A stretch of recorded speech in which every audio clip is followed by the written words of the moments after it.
Hello, everyone. Today I'm joined by Ryan Hall, founder of Friday Solved.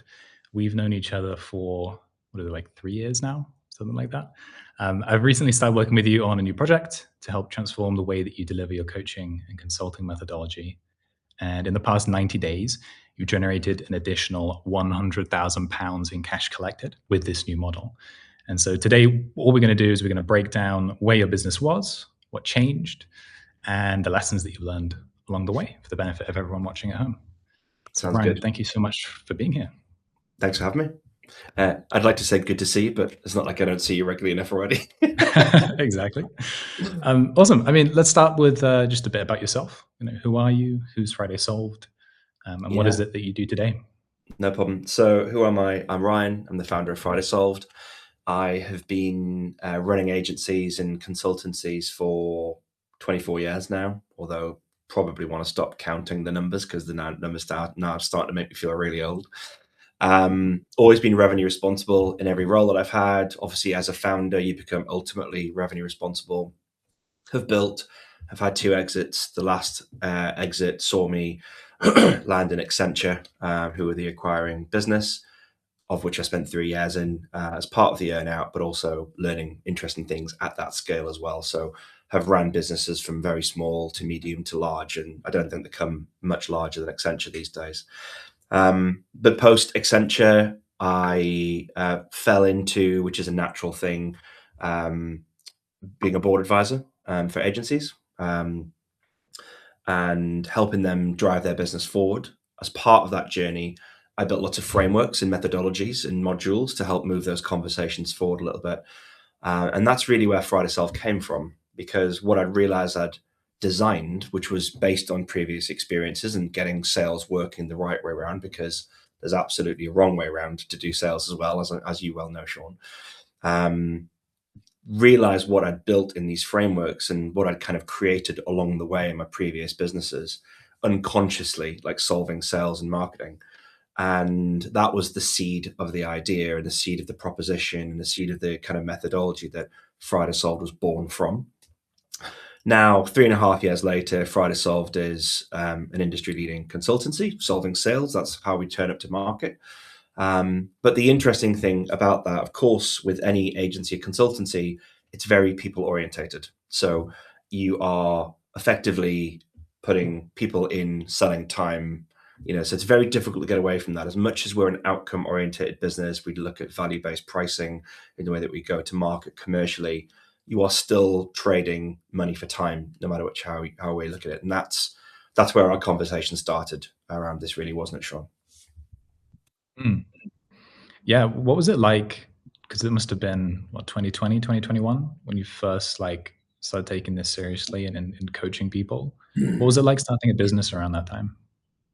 Yes, it was hard because we're 2021. Obviously, that's kind of right slap bang in the side of the good old P word, the pandemic. Um, the problem is, it's how do you get your knowledge out there? And yes, of course, there's a commercial angle to this as well. It's how can you generate income at an interesting level that isn't directly related to every hour equals some form of kind of cash back.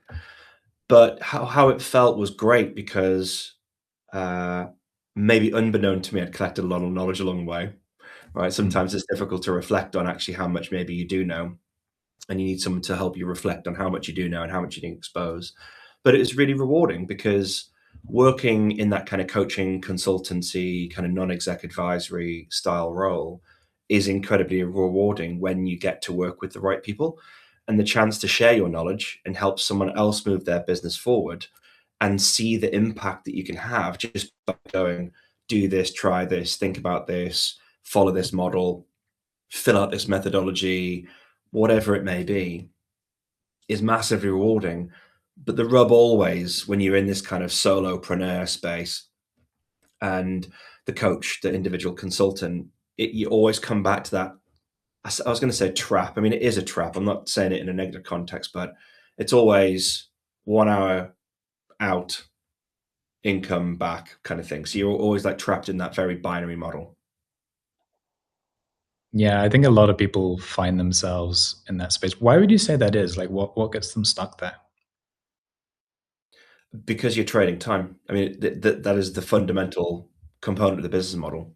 You are Mm. a consultant, and there is a huge expectation still in the market now where you're paying for an advisor, you're paying for a coach, you're paying for a consultant. In most parts, you're going, okay, so what does that then look like? Great, well, we'll spend an hour a week together and we'll, okay, follow a methodology, but still it kind of focuses back to that idea of, great, I've got my slot with Ryan. It's 2 o'clock on a Wednesday thing and going to check in. So you're still always anchoring it back to the concept of time. Now, even in those early days, I did try and break that model because whilst we had the backbone of meeting, whatever cadence that particular business had bought from me, I always kind of tried to shift it round to the fact that it was like the structure is there, but actually I'm here on demand. And what I did find was actually some of the best work happened in between the calls. So I would, and again, this is me trying to break the kind of traditional model back then of actually, I'd rather just be solving stuff in real time on WhatsApp or Slack or whatever it may be, because that was like the kind of the immediacy, the on demand aspect almost like made the coaching relationship way more valuable than just sitting inside these like time boxes. Because sometimes it can feel forced. They didn't feel that they were necessarily getting what they needed when they needed it. So what was that big turning point then when you decided to like start packaging your methodology and creating it into more of like a kind of coaching program rather than them just buying your time? What was that like? It's twofold. It's genuinely, our whole mission with Friday Solve with our agency and consulting clients is to share knowledge, um, enable, empower, and train people to do whatever they need to do next. So the idea of thinking about a more scalable model to do that knowledge transfer was always a logical consideration for me. It's like it's always been in the back of my mind. I would never have gone down the road of being a teacher, but I actually do like the idea of helping people learn. It's always been part of my nature, whether it was my team members in previous businesses or current business, whatever it is.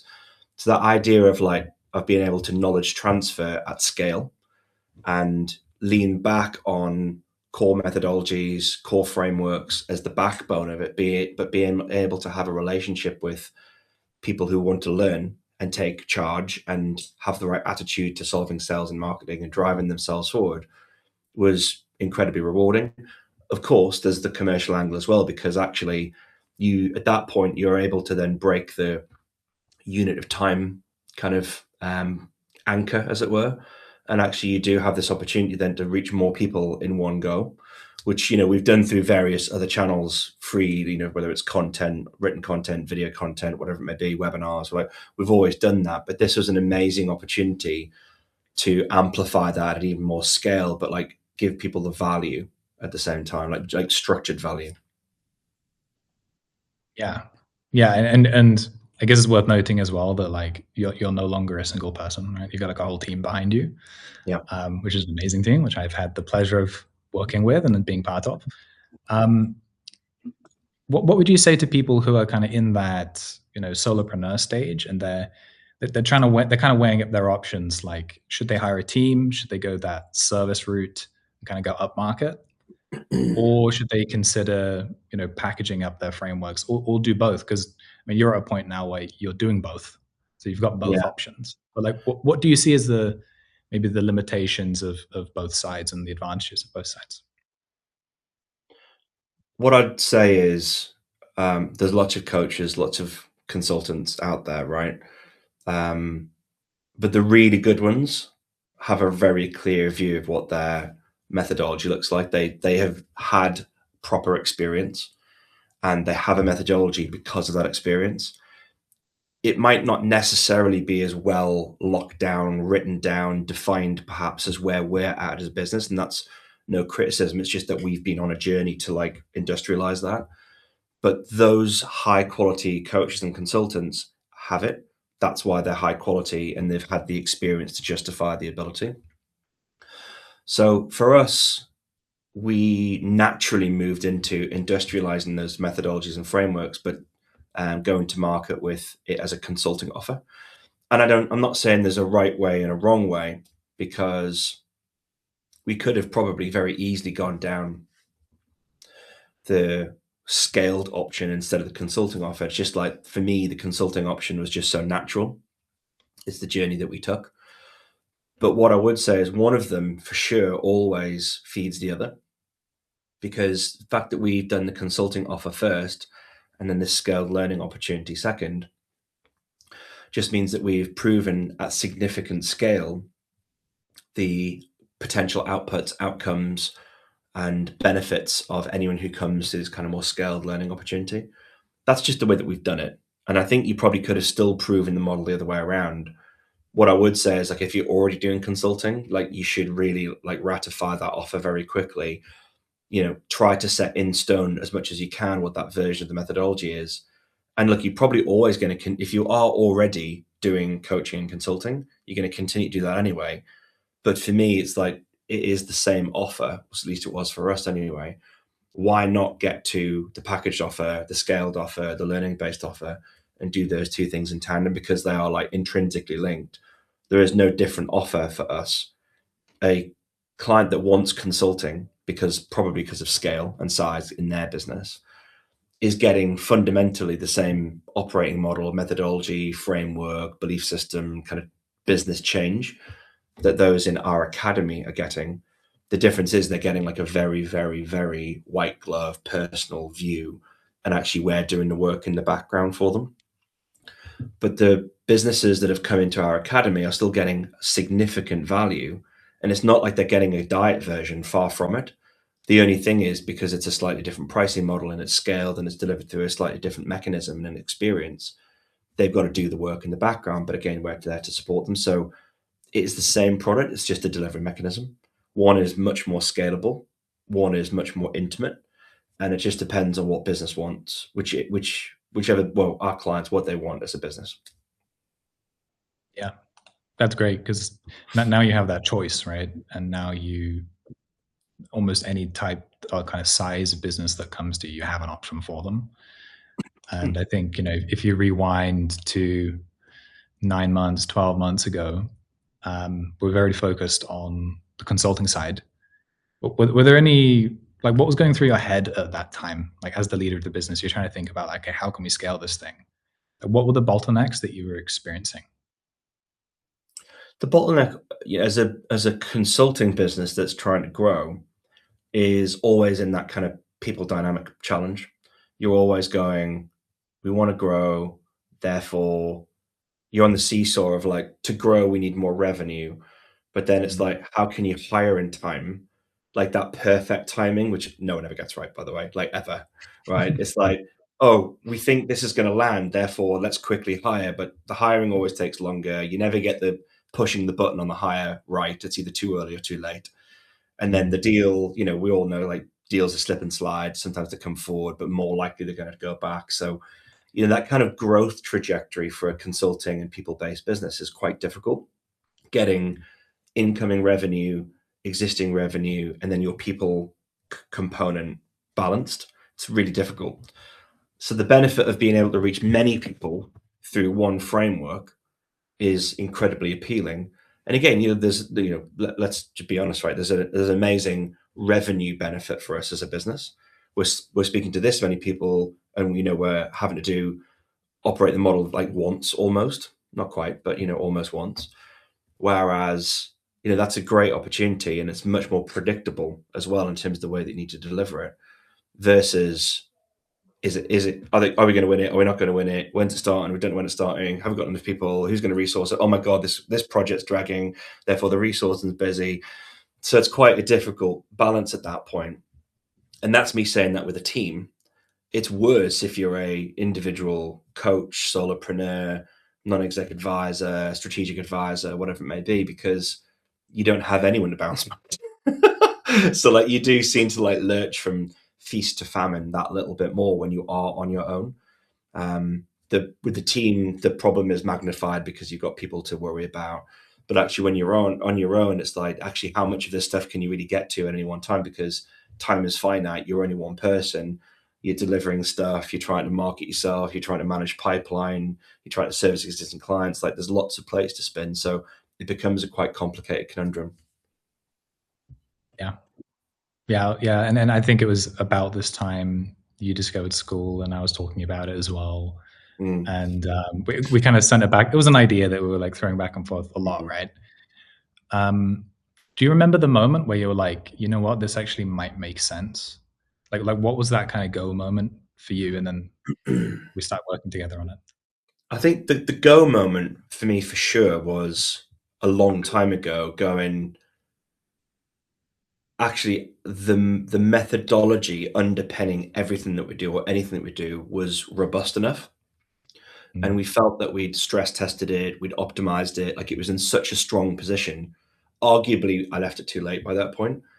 Now, there wasn't striving for perfection, but I actually think probably we could have gone earlier in a more of a minimum viable product approach. But at that point, then it was, I think the kind of, we'd been bouncing it back and forth loads, right? Like proper game of table tennis, right? I think the tipping point for me was actually the platform and the ease of use, the look and feel, the fact that, I mean, it's wildly feature rich, right?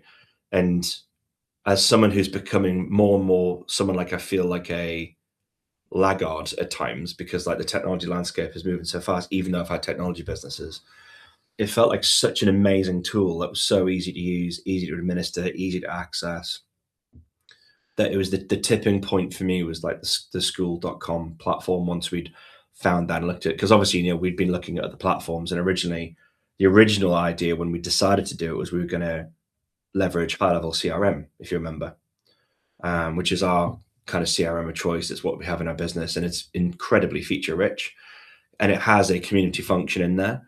But of course, when we actually looked at it and did the analysis, it didn't really compare to where we got to with our understanding analysis of school. And it felt like such a much more obvious, seamless choice. And, I do not regret that decision at all. I can't think of a better platform at this point now that we're like really deep in it. And I think that's going to be a brilliant growth catalyst for us as a technology platform. yeah. Yeah. And it's just getting better every day as well. Like, I don't know if you've seen the recent feature they have. It's called Growth Boost. And basically, they're just running ads for you for free on Facebook, Mhm. which is really interesting. They're testing it right now, but they're gonna like increase the amount of impressions you get pretty soon. Like they're gonna like bump up the volume on that. So they're really good at like finding new members as well. Because I think that's one thing that people worry about. It's like, okay, I set up this community and this program and this course, but like, how do I even get people in? I mean, there are systems for that, but that's school will also help you with that. It's something like a third of all members that are gained, or a third of all traffic, comes from school website Yeah. itself, which And is that really was interesting. the point. Yeah, and again, I know you, because we regularly arm wrestle about different opinions and stuff, which is a creative tension I love, right? Um, and that was the thing that when you presented it to me, that Mm. discovery opportunity didn't seem to have anywhere else, right? Um, and I think, I mean, we could have a look at the stats, I'm sure, but obviously we have, as you know, we've got the free version, we've got a paid version, which is like a brilliant little kind of funnel opportunity anyway. Um, but it just made sense. Like, I think like a lot of our free users, as we start to grow traction, are coming from the network itself. Now we've got a really tight qualification metric. So whilst we're getting lots of discoverability and lots of traffic, we actually don't let as many in as you might imagine, because we want a very specific ideal customer profile that sits inside there. But even if you look at the paid one, I mean, obviously it looks as if it's free based on the way that we handle like kind of the billing mechanics on the paid one. We get a lot of traffic, and a lot of people applying to be part of that. I think that's really Mm. interesting. We haven't quite cracked the scale of the right ones yet, but I think that's just natural. You're always going to get fewer people who fit your ICP than the right ones. But we've seen great growth through that natural and organic approach. Yeah. And then that's something we'll do next, right? It's like systemizing it. And as you go through the iterations of each cohort, um, you get better and better and better at describing what it is as well. Yeah. Um, awesome. I guess like holistically, what gave you the confidence that this would work? Like, back December, January when we first started this. Um, I think there's a few layers to it. One, like maybe working up is just this like absolute confidence in our delivery model, our framework, our methodologies, what we already take to market in the consultant space was just like, we were just seeing so many strong results off the back of that as a baseline. So that was like a no-brainer at that point. Then I think it was the school platform that was like, yes, now confident that we've got that correct. We had concurrently also ran various elements of proofs of concept. So, can we deliver our model in a hands off way? So, we did that quite a few times last year, so 2025, where we basically ran what would be the academy model, paid for one to one, but it was delivered in the same way that we didn't do the work for the client. It's the same way that we educate, empower, give frameworks over. So, proof of concepts there. The other proof of concept also was doing the free school first before we launched into the paid one. So we started to understand the community aspects. Does the community component work for our ideal customer profile? Do they want to engage? And that was always the thing that blew me away. They did. Like, they did want to be in a room with people who were their peers and share problems, and not only hear from the experts, but hear from their peers as well. So again, like another proof of concept ticked. And then like the bit on top for us always was the fact that we had you, Sean, because we then had someone who, when I was going to say product manager, which does you a disservice if I'm being really honest, but it was that kind of ownership element of, oh yes, okay, we're not just going to project manage it, we're not just going to make it happen, but you understood the components of course, you knew all of our core methodologies. But you knew enough from the positioning perspective to get the positioning right. You understood the demand elements of trying to drive traffic and awareness and eyeballs and consideration, the funnel components. So, like, really, you were that kind of final accelerator for us, that we could trust you to drive that forward and pull all of the value out of Friday Solved and bring it into this new model for us. Yeah, no, that's awesome. And then that's like exactly what I wanted to do. And I think we both saw that and we both saw that it was possible. So what are we at now in terms of revenue? Last 90 days. In excess of 100K. Yeah. That's insane. So yeah, it's been considering we went to market in May, only had 4 weeks before the launch. I was going to say no proof points. We have proof points because we have the consulting offer, but still, it's like a brand new thing delivered in a different way, Mhm. and there's lots of this stuff out there. So like, there's always natural skepticism. But from like 4 weeks later, having 18 businesses committed, in excess of 100K with a revenue off the back of that, like well in excess of. And yeah, I mean, now we're recruiting for cohort 2, which starts at the start of September. We're sort of stuck with the pipeline is, we're building on that in terms of like the next wave. It's been good. Yeah. I mean, so you've got over 100K. That's not to say like everyone will get 100K if they do this, but you already had massive network, big Yeah. reputation, proven Yeah. methodology. So it worked really well for you. Um, and like you say, it is now a permanent asset within the business that you can continue to scale, which I guess is the biggest opportunity long Mhm. term. What would you say is what are the criteria that you think people need to have for this to work really well? And then what would you say is like the minimum criteria for this to work? I think there needs to be someone to lead it.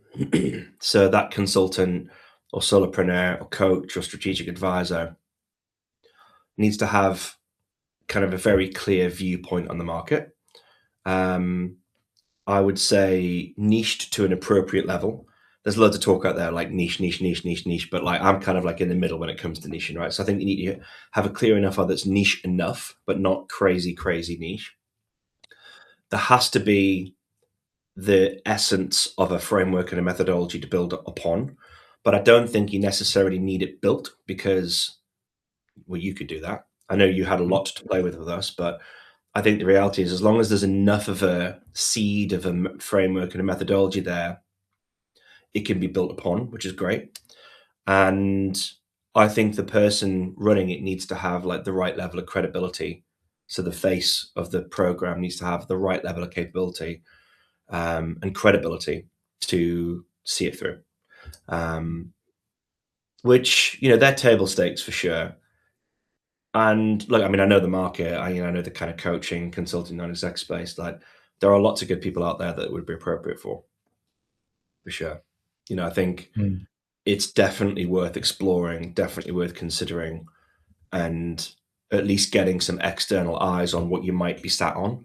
Because again, I think the really good ones probably don't really appreciate how good they are. And actually some external eyes on that to go, well, actually, you've got this, you've got this, you've got this, got this. You're actually way ahead of anyone else. I think it's worth having a conversation and like being assessed almost to see what you've actually got. Because you probably, the good ones will be sat on a gold mine for sure. Yeah, I agree with that 100%. I mean, that's pretty much where we were. I think I realized that, and yeah, and then we made it happen. That's awesome. What would you say is the biggest lesson that you've taken away from this experience? I think the lesson is core to our values in Friday Solved anyway. Progress over perfection. Create something that's minimum viable, test it, even if they're like separated components that you then bring together later. Do try, learn, iterate, optimize. Like, don't sit back and try and build some kind of ivory tower and try and polish this thing to perfection before you actually get it out there. I think it's just work with an optimization mindset, work with an approach of minimum viable product. Test, learn, talk to your audience, let them experience it in some shape or form, which is, you could do the free thing before you do the paid thing, for example. If you overthink this stuff, you're going to miss an opportunity. It would be my advice. I think done is always better than perfect because it gives you a place to genuinely optimize and build from. Yeah, awesome. Thank you, Ryan. There's probably a lot of coaches, consultants who are watching this right now, and they're probably in a position of like, they've done some one-to-one coaching. They're in that kind of solopreneur space. They have a methodology. They're pretty confident in it that they can get results. They're thinking about scaling their business. What would you say to them? Phone Sean. Didn't tell you to say that, by the way, but No, you didn't. You definitely didn't ask me to say that. But it's true. It's true. I mean, if I was in that position again, like rolling back to like post Accenture, where I didn't really realize what I was sat on at that point, and I had the opportunity to understand how these platforms, experiences, and business like these channels work, I most certainly would have done it sooner. And I'm not saying that we wouldn't have gone down the consulting route, but I might have done that a lot quicker if I'd had the right guidance and support and been educated and understood the mechanics better. So, I mean, if I'd had a Sean in 2021, I think we would have been absolutely away by now. No regrets. We've followed our process and kind of our growth trajectory, and we're here now, which is the most important thing. Like I said, like aiming for cohort 2 launch in September. So no regrets. I'm just glad that we did it. My only regret would have been not doing it. Yeah. Awesome. Well, you've got both now, right? So you've got Friday Solve consulting side, you've got the academy, Don't Sell Sales Accelerator or Don't Sell Academy. What's next for Friday Solved? Like, what are you looking to build out on the school side, on the consulting side? I think based on what we've learned, I mean, look, the consulting side's going to continue to grow. Diversification in terms of sectors that we service, and that will continue to build based on my previous experience, and that's kind of a fairly well-trodden path for me. I think as the consulting business starts to talk to different ICPs, the academy side of the business will evolve. So we have a backbone which works very well for agency and consultancy founders and leaders and people who are in, mid to senior marketing or sales or revenue or growth roles, whatever that might be. And that's free into potentially paid academy if that's the appropriate thing for them for businesses of a certain size. We that whole program is designed for businesses that are most certainly sub 2 million revenue. The reality is it's perfect for like those businesses that are like 500 or 1.5 million revenue themselves. And that is a very clear and defined offer. But on the academy side, there's an opportunity for us to move into more enterprise training, experiences around, working our way through the different layers of sales and marketing talent that are in enterprise, B2B enterprise businesses. So there are other opportunities for us to take our learnings, take our frameworks, our knowledge, and whatever we have built over the last few years, and deliver that in a way that delivers value for other business types, ICP types, and individual potential members as well. So I think the next year or so is going to be interesting. Awesome. I can't wait to see it happen. Right. Cool. Thank you so much, Ryan. Thank you. Really appreciate it. Thank you for your time. Thank you for everything. Honestly, it was brilliant working with you on this. Thank you.